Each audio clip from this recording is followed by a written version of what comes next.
En un dels hàbitats més frondosos de la Terra, la natura ha preparat una àrdua odissea pel recent nascut salmó.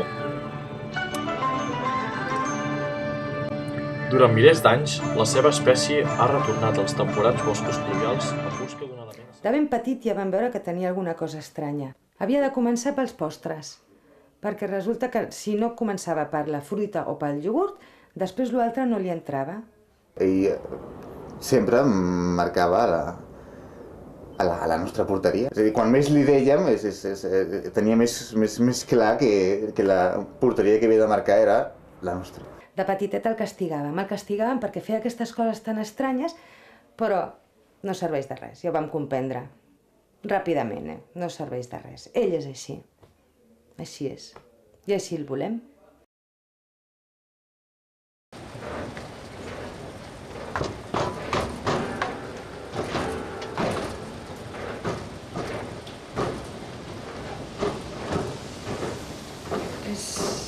És difícil. Vull dir, li posa més que em va estar així que quan em despullo. Aunque le expliquemos cómo es ir a favor de la corriente, él no se sentirá cómodo. ¿Por qué? Porque no conoce otra forma. Sus hábitos van, digamos, en contra de lo que nosotros llamamos normalidad. Aquest any, el nivell d'aigua descendent exposa el peix a molts més perills que no només la pròpia corrent. Una gran quantitat de salmons, a causa de paràsits, infeccions i esgotament físic, moren en el camí.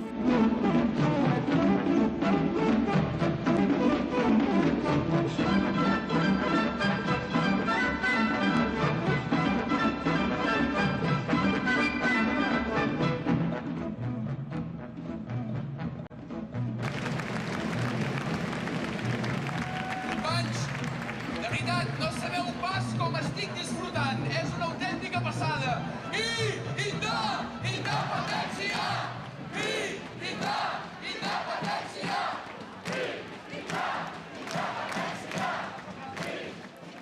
Describamos esto como un caso único, como un caso de patología aguda. Les llums, l'aigua, tanca l'aigua, no te la deixis oberta, dutxa't amb aigua, no t'ensabonis sense... Bueno, És diferent.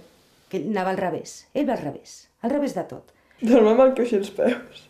En la seva primera arrencada a l'autopista, va decidir, òbviament, dintre de la seva lògica, anar al revés. Va acabar tenint un accident on va haver-hi el senyor amb qui es va xocar va acabar amb la columna vertebral destrossada.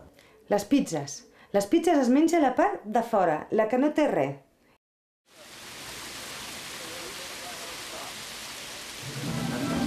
Cada estiu, el salmó emprèn un pelegrinatge contracorrent.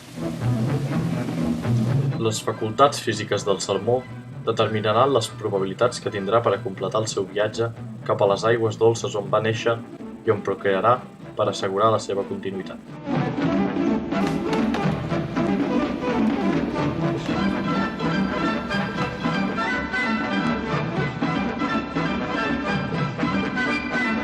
A poc vas agafant-li una estima, no? Em sento còmode. Hi ha moltes coses d'ell que a vegades es fan una mica insuportables, però estic enamorada. Hi ha algú que lluita per ser qui és, que a vegades està armada de valors. És allò que el configura, allò que el fa únic.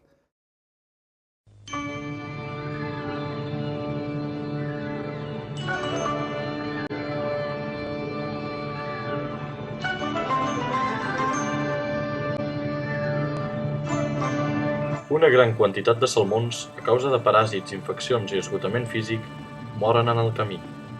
Mentre els seus cadàvers floten, tornen a baix a favor de la corrent. Només la minoria dels salmons més forts sobreviuen per arribar a la seva destinació. Tot i la mort de l'individu, la selecció natural i el fil d'aquest sorprenent comportament permeten que la llavor del salmó fecundi i dugui aigües avall, de nou, la possibilitat de superar-se un altre dia.